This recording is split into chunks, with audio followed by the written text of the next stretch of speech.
ಲೈಂಗಿಕ ದೌರ್ಜನ್ಯ ಆರೋಪದಡಿ ಎಂಎಲ್ಸಿ ಸೂರಜ್ ರೇವಣ್ಣ ಅರೆಸ್ಟ್ ಆಗಿದ್ದು ವಿಧಾನ ಪರಿಷತ್ ಸದಸ್ಯರಾಗಿದ್ದಾರೆ ಸೂರಜ್ ರೇವಣ್ಣ.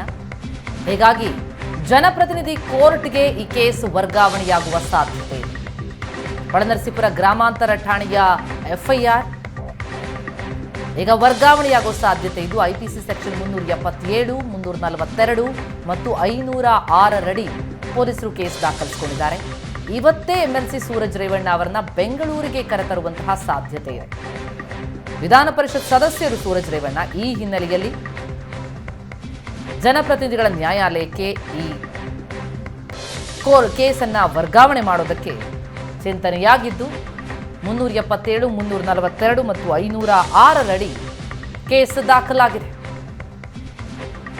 ಹೊಳೆನರಸೀಪುರ ಗ್ರಾಮಾಂತರ ಠಾಣೆಯಲ್ಲಿ ಎಫ್ಐಆರ್ ಆಗಿರೋದು, ಅದನ್ನ ವರ್ಗಾವಣೆ ಮಾಡುವಂತಹ ಚಾನ್ಸಸ್ ಇದೆ. ಈ ಬಗ್ಗೆ ಡೀಟೇಲ್ಸ್ ಕೊಡ್ತಾ ಹೋಗ್ತಾರೆ ನಮ್ಮ ಪ್ರತಿನಿಧಿ ಹರೀಶ್. ಈಗ ಸಂಪರ್ಕದಲ್ಲಿದ್ದಾರೆ. ಹರೀಶ್, ಸೂರಜ್ ರೇವಣ್ಣ ಅರೆಸ್ಟ್ ಆಯಿತು, ವಾಟ್ ನೆಕ್ಸ್ಟ್?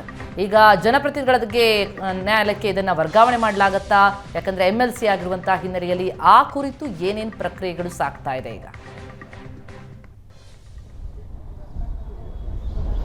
ಪ್ರತಿಮಾ, ಸೂರಜ್ ರೇವಣ್ಣ ಬಂಧನದ ನಂತರದಲ್ಲಿ ಈ ಪ್ರಕರಣವನ್ನು ಹೊಳೆನರಸೀಪುರ ಗ್ರಾಮಾಂತರ ಪೊಲೀಸ್ ಠಾಣೆಯಲ್ಲಿ ಪ್ರಕರಣ ದಾಖಲಾಗಿದ್ದರು, ಎಫ್ಐಆರ್ ದಾಖಲಾಗಿದ್ದರೂ ಸಹ ಡಿವೈಎಸ್ಪಿ ಪ್ರಮೋದ್ ಕುಮಾರ್ ತನಿಖೆಯನ್ನು ನಡೆಸ್ತಾ ಇದ್ದಾರೆ.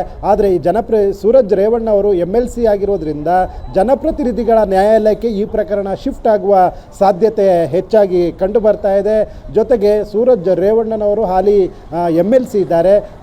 ಇವರ ಎಂಎಲ್ಸಿ ಇರುವ ಕಾರಣಕ್ಕಾಗಿ ಜನಪ್ರತಿನಿಧಿ ನ್ಯಾಯಾಲಯದಲ್ಲಿ ವಿಚಾರಣೆ ನಡೆಯುವ ಸಾಧ್ಯತೆ ಇದೆ. ಹಾಸನದಲ್ಲಿ ಎಂಎಲ್ಸಿ ಸೂರಜ್ ರೇವಣ್ಣ ಅವರನ್ನ ಮೆಡಿಕಲ್ ಚೆಕಪ್ ಮಾಡಿಸಿ ವೈದ್ಯಕೀಯ ಪರೀಕ್ಷೆಗೊಳಪಡಿಸಿ ನಂತರದಲ್ಲಿ ಈ ಪ್ರಕರಣಕ್ಕೆ ಸಂಬಂಧಪಟ್ಟಂತೆ ಹಿರಿಯ ಅಧಿಕಾರಿಗಳ ಜೊತೆ ಚರ್ಚಿಸಿ, ಕಾನೂನು ತಜ್ಞರ ಜೊತೆ ಚರ್ಚಿಸಿ ಈ ಪ್ರಕರಣವನ್ನು ಜನಪ್ರತಿನಿಧಿಗಳ ನ್ಯಾಯಾಲಯಕ್ಕೆ ಶಿಫ್ಟ್ ಮಾಡುವ ಸಾಧ್ಯತೆ ಈಗ ಕಂಡು ಬರ್ತಾ ಇದೆ. ಈಗ ಸದ್ಯ ಸೂರಜ್ ರೇವಣ್ಣನವರು ಸೆನ್ ಪೊಲೀಸ್ ಠಾಣೆಯಲ್ಲೇ ಇದ್ದಾರೆ. ಇವರನ್ನ ಮೆಡಿಕಲ್ ಟೆಸ್ಟ್ಗೆ ಕರೆದುಕೊಂಡು ಹೋಗುವ ಎಲ್ಲ ಸಿದ್ಧತೆಗಳನ್ನು ಸಹ ಪೊಲೀಸರು ಮಾಡಿಕೊಳ್ತಾ ಇದ್ದಾರೆ. ಎಂಎಲ್ಸಿ ಸೂರಜ್ ರೇವಣ್ಣವರು ಎಂಎಲ್ಸಿ ಆಗಿರುವ ಕಾರಣಕ್ಕಾಗಿ ಎಂಎಲ್ಸಿ ಸೂರಜ್ ರೇವಣ್ಣನವರ ಜನಪ್ರತಿನಿಧಿಗಳ ನ್ಯಾಯಾಲಯದಲ್ಲಿ ವಿಚಾರಣೆಯಲ್ಲಿ ಈ ಪ್ರಕರಣವನ್ನು ನಡೆಸುವ ಸಾಧ್ಯತೆ ಹೆಚ್ಚಾಗಿದೆ.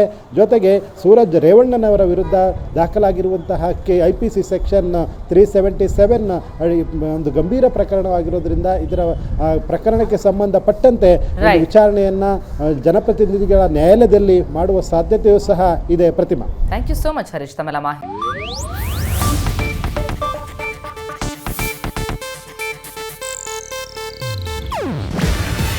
ಇದು ಏಷ್ಯಾನೆಟ್ ನ್ಯೂಸ್ ನೆಟ್ವರ್ಕ್ ಪ್ರಸ್ತುತಿ. ನೀವು ನೋಡ್ತಿದ್ದೀರಾ ಏಷ್ಯಾನೆಟ್ ಸುವರ್ಣ ನ್ಯೂಸ್.